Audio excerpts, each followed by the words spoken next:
Hello everyone, कैसे हैं आप। तो नेगोशिएबल इंस्ट्रूमेंट एक्ट के डिस्कशन को आगे बढ़ाते हैं और सबसे पहले ये जरा बात कर लेते हैं कि essential features of negotiable instrument क्या क्या होते हैं। नेगोशिएबल इंस्ट्रूमेंट जैसा कि हमने पहले बात की थी, तीन तरह के होते हैं, promissory note, bills of exchange and cheque. इसके अलावा किसी को भी हम नेगोशिएबल इंस्ट्रूमेंट की डेफिनेशन में इंक्लूड नहीं करते। अब जरा ये बात कर लेते हैं कि इन सारे नेगोशिएबल इंस्ट्रूमेंट में कौन कौन से कॉमन फीचर्स हैं। तो अगर मैं कॉमन फीचर्स की बात करूं, then first feature is transferability. जो भी नेगोशिएबल इंस्ट्रूमेंट होगा, that instrument shall be transferable. और क्वेश्चन ये आता है कि सर हम इसे कितनी बार ट्रांसफर कर सकते हैं। तो मेरा आंसर ये है कि नेगोशिएबल इंस्ट्रूमेंट को उसकी मैच्योरिटी के according n number of times transfer किया जा सकता है। ट्रांसफरेबिलिटी में कोई भी ऑब्जेक्शन नहीं है।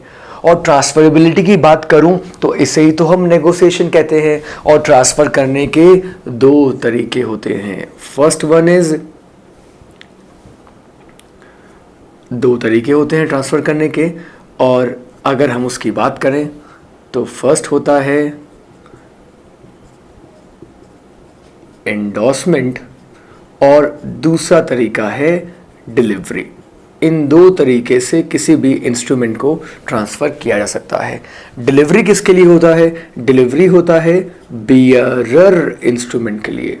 बियरर इंस्ट्रूमेंट वही जिसपे किसी का नाम नहीं लिखा होता, उस इंस्ट्रूमेंट को हम बियरर इंस्ट्रूमेंट कहते हैं। और जिसपे किसी का नाम मेंशन हो तो वहाँ एंडोर्समेंट होता है, और एंडोर्समेंट हमेशा रिटर्न फॉर्म में होता है।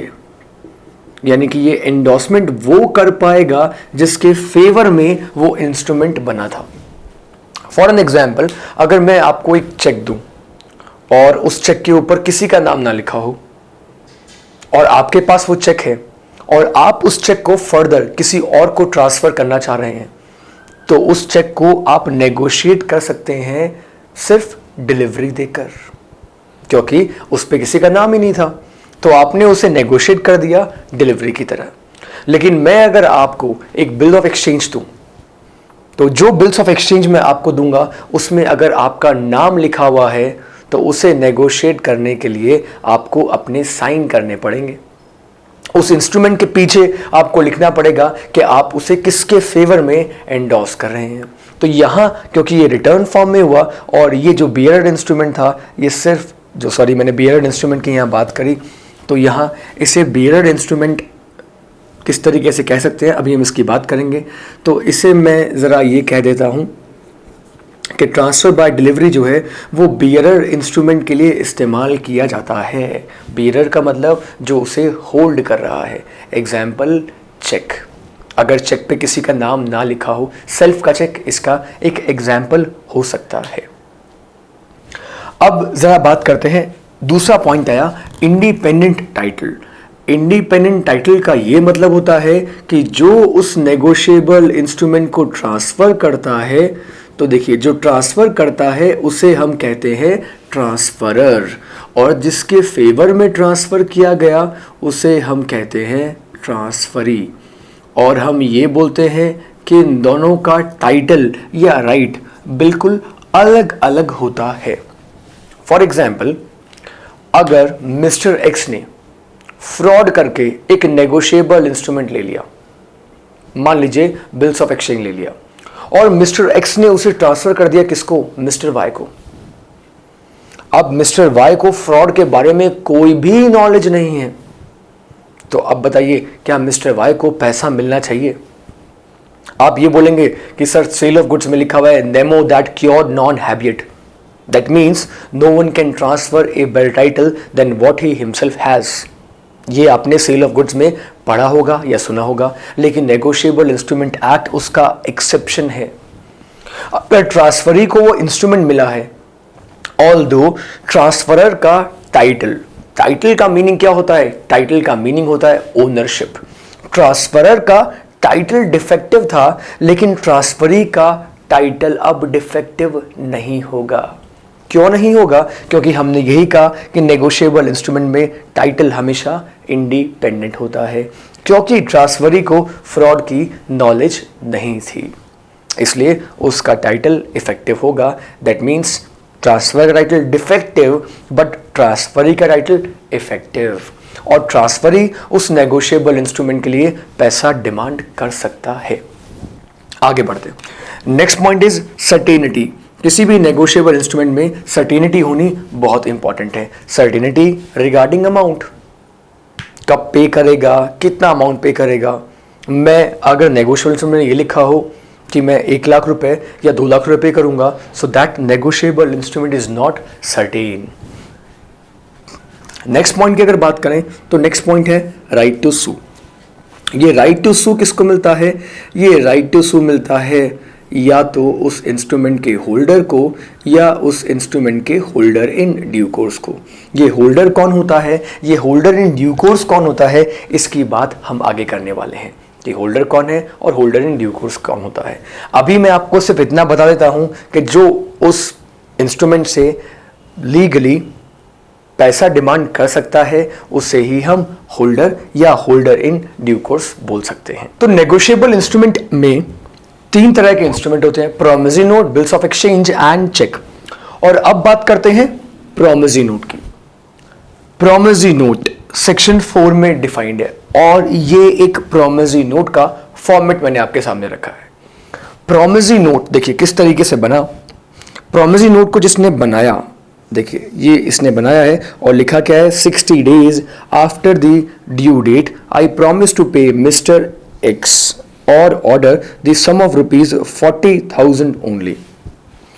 अब यहां 2 पार्टीज आई हैं। 2 पार्टीज कौन कौन? जिसने इसको बनाया है वो है इस इंस्ट्रूमेंट का मेकर, और इसने जिसके फेवर में बनाया है वो बन गया इस इंस्ट्रूमेंट का पे। तो हमेशा हम बोलते हैं कि प्रोमिसरी नोट में there are 2 parties, first one is maker and the other one जिसे पैसा मिलना है उसे हम कहते हैं पे। और हर प्रोमिसरी नोट के साथ एक स्टैंप ड्यूटी भी लगी होती है। स्टैंप ड्यूटी जो रेवेन्यू स्टैंप की फॉर्म में हम पे करते हैं।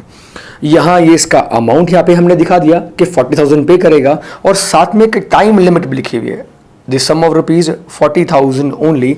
तो देखिए यहाँ टाइम लिमिट का होना बहुत इंपॉर्टेंट है। तो टाइम लिमिट कौन सी है? 60 days after the due date I promise. तो ये बन गई इसकी ड्यू डेट। ये ड्यू डेट कब से बनेगी? ये ड्यू डेट बनेगी इस डेट से। तो 5 जून को ये इंस्ट्रूमेंट बनाया गया है। तो 5 जून प्लस 60 days वो बन जाएगी इस इंस्ट्रूमेंट की मैच्योरिटी डेट। ग्रेस डेज वाला कॉन्सेप्ट के बारे में मैं आगे आपसे बात करूंगा कि कैसे नेगोशिएबल इंस्ट्रूमेंट्स में ग्रेस डेज भी मिलते हैं। यहां मैं आपको एक बात क्लियर कर दूं कि चेक में कभी ग्रेस डेज अवेलेबल नहीं होता। तो यहां इस डेट से हम इसकी मैच्योरिटी कैलकुलेट कर सकते हैं। 2 parties I, first one is maker and the second one is पेई। और अगर ये पेई चाहे तो इस नेगोशिएबल इंस्ट्रूमेंट यानी कि इस प्रोमिसरी नोट को फर्दर नेगोशिएट कर सकता है। और वो नेगोशिएट करने का तरीका जो हमने देखा कौन सा? आइदर एंडोर्समेंट और डिलीवरी। तो प्रोमिसरी नोट के एलिमेंट्स कौन कौन से होते हैं, जरा इनकी बात कर लेते हैं। तो first one is in writing and signed by the maker. अगर मैं आपको ओरली कहूं कि मैं आपको 1 लाख रुपए पे करूंगा, 2 लाख रुपए पे करूंगा, तो वो प्रोमिसरी नोट की कैटेगरी में नहीं आएगा। वो प्रोमिसरी नोट की कैटेगरी में तब आएगा जब वो रिटर्न फॉर्म में हो और साथ ही साथ साइंड हो। किसके? मेकर के। ये रिटर्न फॉर्म में किसी पेपर पे हो और उसके साथ रेवेन्यू स्टैंप पे की हो, जिसे स्टैंप ड्यूटी हम कहते हैं। और प्रॉमिस या अंडरटेकिंग टू पे हो। This must be A unconditional promise. Unconditional promise होना रिक्वायर्ड है। ये अनकंडीशनल प्रॉमिस क्या होता है? यानी कि ऐसा ना हो कि मैं तुम्हें शादी के बाद पे करूंगा, यानी कि जब ए की शादी बी से हो जाएगी, बी की शादी सी से हो जाएगी और वॉट एवर इट इज, या ऐसी कंडीशन जब लगाई जाएंगी ना, इसके प्राइम मिनिस्टर बनने के बाद, इसके सीएम बनने के बाद, इसके हीरो बनने के बाद, ऐसी कंडीशन के प्रॉमिसरी नोट नहीं बन सकते क्योंकि वहां कंडीशंस आ गई हैं और अनकंडीशनल होना चाहिए। गुड्स के अराइवल के बाद पे करूंगा, सेफ अराइवल के बाद, ये एक कंडीशन है। तो ऐसी कंडीशन के साथ प्रॉमिसरी नोट नहीं बनाया जा सकता। That must be unconditional, and money and a certain some of money, money की फॉर्म में ही वो कंसिडरेशन पे होगा। दूसरा, ऐसा नहीं हो सकता कि आपने मुझे गुड सप्लाई किए, मैं बदले में आपको मोबाइल फ़ोन सप्लाई करूंगा, क्योंकि मोबाइल फ़ोन्स मनी नहीं है और मोबाइल फ़ोन देने के लिए प्रोमिसरी नोट नहीं बन सकता। दूसरी बात, सर्टेन सम ऑफ मनी हो, आइदर मैं आपको 2 लाख रुपए करूंगा या मैं आपको 5 लाख रुपए करूंगा, यहां ये सर्टेन सम ऑफ मनी नहीं है। क्लियरली लिखा हो मैं आपको 2 लाख रुपीस पे करूंगा, या ये लिखा हो कि मैं आपको 5 लाख रुपीस पे करूंगा। सर्टेनिटी होनी बहुत इंपॉर्टेंट है, और इसके साथ साथ सर्टेनिटी ऑफ पार्टीज हो। पार्टीज कौन? पे एंड मेकर। जरा सोचिए, इस इंस्ट्रूमेंट में ये लिखा होता कि या तो मैं मिस्टर एक्स को पे करूंगा या मैं मिस्टर वाई या मिस्टर जेड किसी को भी पे कर दूंगा, तीनों में से किसी को पे कर दूंगा। ऐसा नहीं हो सकता।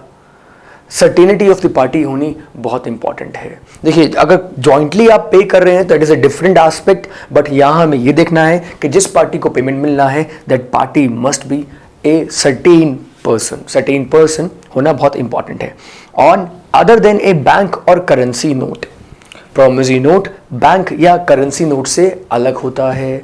ऐसा क्यों? ये जानने के लिए हमें आरबीआई एक्ट का सेक्शन 31 पढ़ने की जरूरत है, जिसमें ऐसा प्रोविजन है कि कोई भी promissory note payable to bearer नहीं हो सकता।